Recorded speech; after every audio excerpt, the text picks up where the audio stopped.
Hello প্রিয় দর্শক, স্বাগতম মজার গল্প ঘর।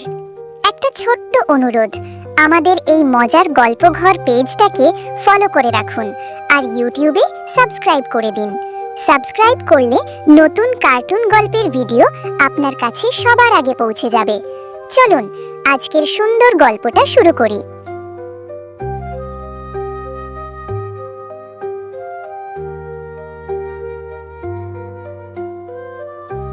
চরবাগান নামে একটা গ্রাম। এই গ্রামে একটা কথা খুব চালু, কাউকে ঠকাতে হলে মকবুলের কাছে যাও।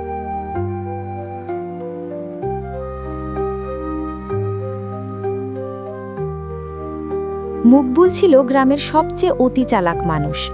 চোখে মুখে মিষ্টি হাসি, কথায় মধু আর মনে শেয়ালের বুদ্ধি।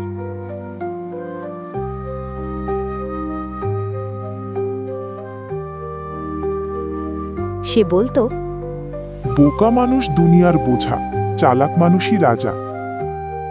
গ্রামের জমি মাপা থেকে শুরু করে গরু কেনা, বিয়ে ঠিক করা, সব জায়গায় মকবুল ঢুকে পড়ত।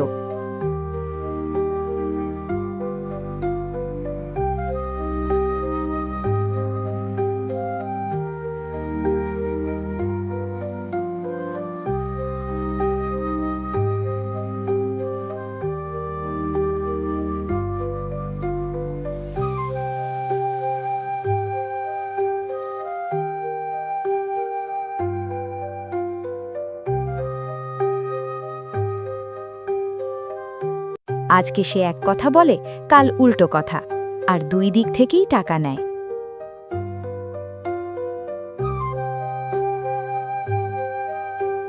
গ্রামের সহজ মানুষগুলো বুঝতেই পারত না কখন, কোথায়, কিভাবে তারা ঠকছে।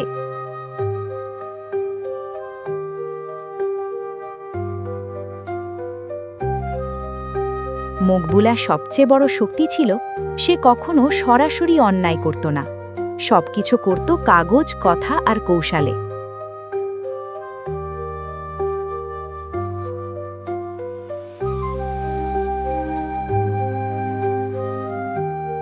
গ্রামের শেষ মাথায় থাকত গফুর চাচা, একেবারে সোজা মানুষ। তার 3 বিঘা জমি, সেটাই ছিল তার সব।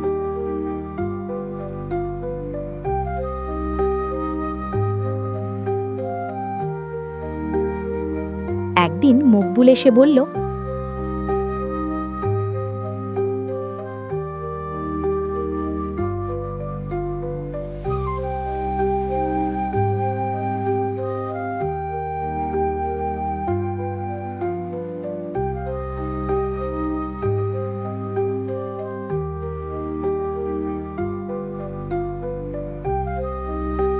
চাচা, আপনার জমিটা নাকি সরকারের খাস খতিয়ানে চলে গেছে। গফুর চাচা আঁতকে উঠল। মকবুল তখন নরম গলায় বলল, আমি আছি না, একটু কাগজপত্র করে দিলে সব ঠিক। 2 সপ্তাহের মধ্যে গফুর চাচার জমি গেল মকবুলের আত্মীয়ের নামে।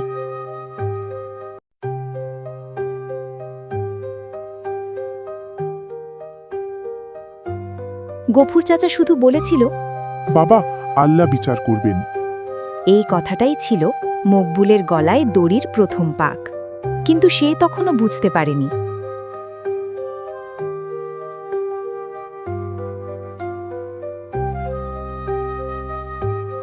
মকবুল এখন শুধু গ্রামেই সীমাবদ্ধ না, তার চালাকির বাজার ছড়িয়েছে পাশের 3 গ্রামে।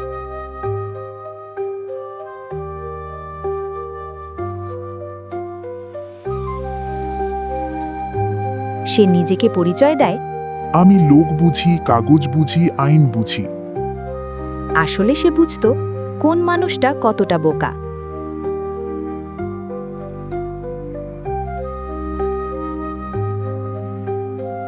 একদিন বাজারে 2 ভাই ঝগড়া করছে জমি নিয়ে, ছোট ভাই রহিম, বড় ভাই করিম।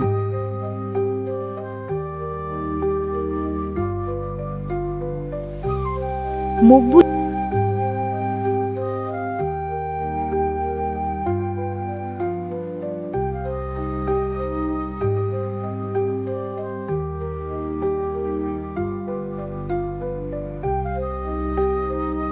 গিয়ে দাঁড়িয়ে বলল, ঝগড়া কেন, আমি বিচার করি। দুই ভাইকে আলাদা করে ডেকে দুজনকেই বলল, তুই ঠিক ও ভুল। দুজনের কাছ থেকেই টাকা নিল, আর কাগজ এমনভাবে ঘোরালো জমিটা গেল মকবুলের শ্যালকের নামে।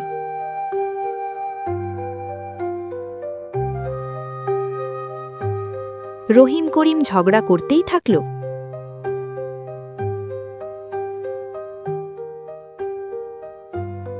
আর মকবুল ঘরে বসে হাসল। সে বলল, মানুষ যত ঝগড়া করবে তত আমার লাভ। কিন্তু মানুষের অভিশাপ জমে জমে দড়ির আরেকটা পাক শক্ত হচ্ছিল।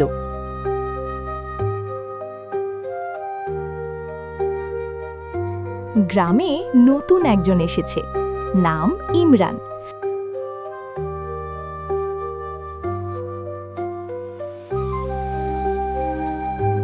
শহরে বড় হয়েছে কিন্তু গ্রামের ভাষা বোঝে। সে বেশি কথা বলে না, শুধু চুপচাপ সব দেখে।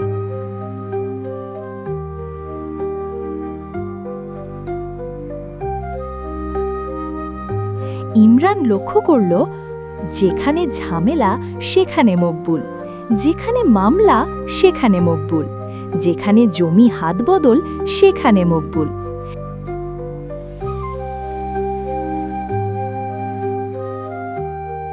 একদিন ইমরান চায়ের দোকানে বলল, অতি চালাক মানুষ সবচেয়ে আগে নিজেই ফাঁসে।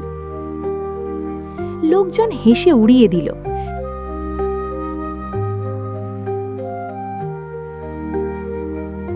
কিন্তু মকবুলের চোখে এই কথা বিধে গেল।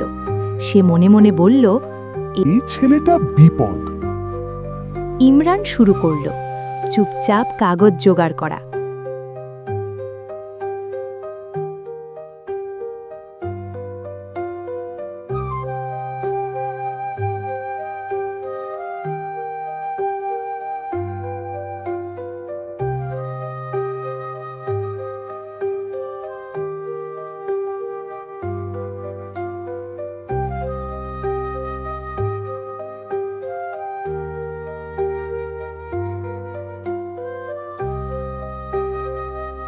পুরনো দলিল খোঁজা, মানুষের কাছ থেকে সত্য কথা শোনা।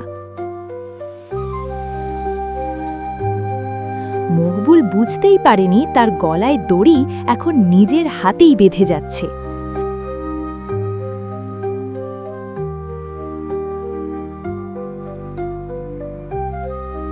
মকবুলের বউয়ের নাম রোকেয়া। গ্রামে সবাই তাকে বলে চালাকের ওপর চালাক।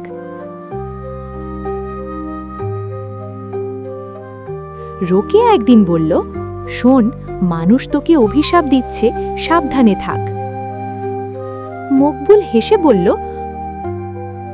অভিশাপ দিয়ে যদি কিছু হতো আমি এতদিনে মরে যেতাম। কিন্তু সেই রাতেই অদ্ভুত ঘটনা শুরু হলো। মকবুল যেই ঘুমায় স্বপ্নে দেখে সে দড়িতে ঝুলে আছে, ঘেমে উঠে বসে।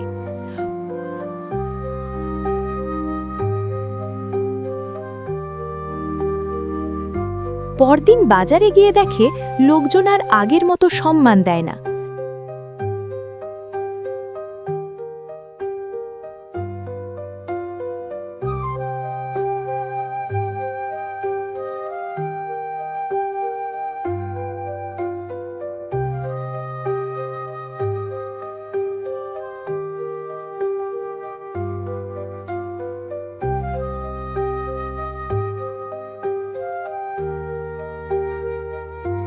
ফিসফিস করে কথা বলে। চায়ের দোকানে কেউ বলল, চালাকের শেষ ভালো হয় না।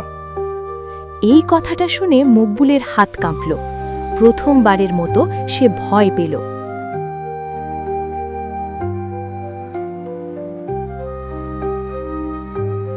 আর ইমরান, সে চুপচাপ হাসল। ইমরান এবার খেলাটা শুরু করল। সে গফুর চাচা, রহিম করিম আরও কয়েকজনকে এক জায়গায় ডাকল।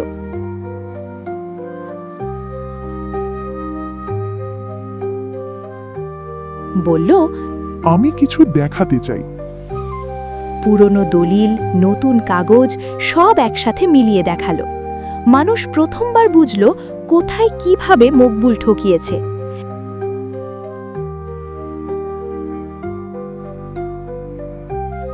একজন চিৎকার করে বলল, এই তো প্রমাণ।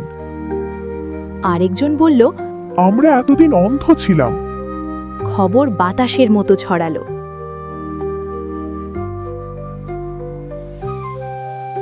মকবুল দৌড়ে এলো।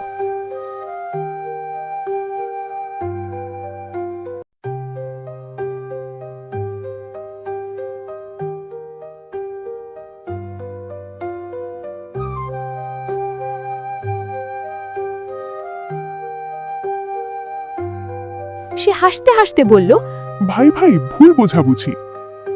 কিন্তু আজ আর তার হাসি আর কাজ করল না। লোকজন বলল, এবার আর কথা না, বিচার। মকবুল বুঝল দড়ি এখন গলায় পড়েছে।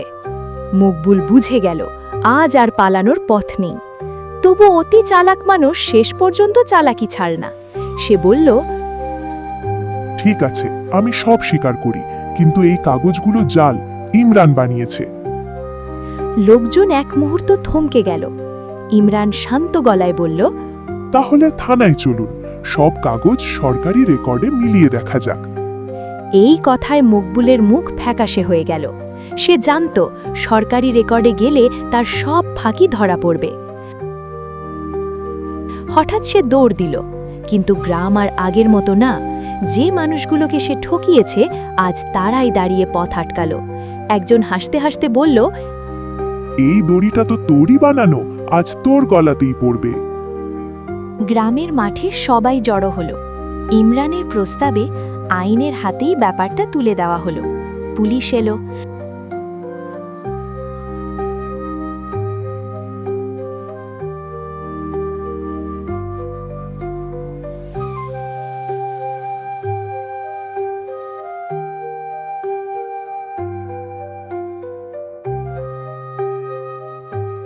কাগজ মিলল।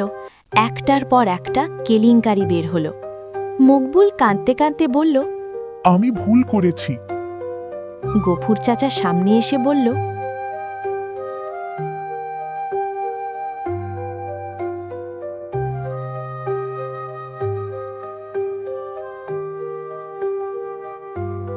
ভুল না বাবা, তুই হিসাব করে অন্যায় করেছিস।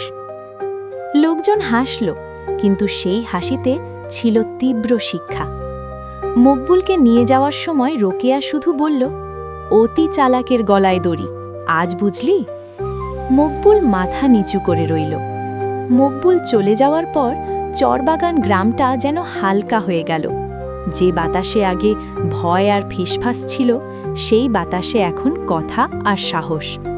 গফুর চাচা তার জমি ফেরত পেল। রহিম করিম দুই ভাই আবার একসাথে মাঠে কাজ শুরু করল।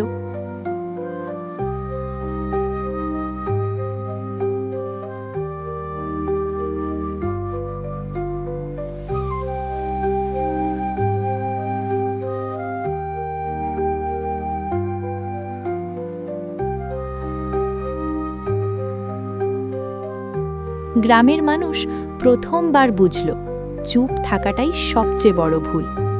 ইমরান গ্রামে থেকে গেল। সে বলল, আমি কোনো নায়ক না।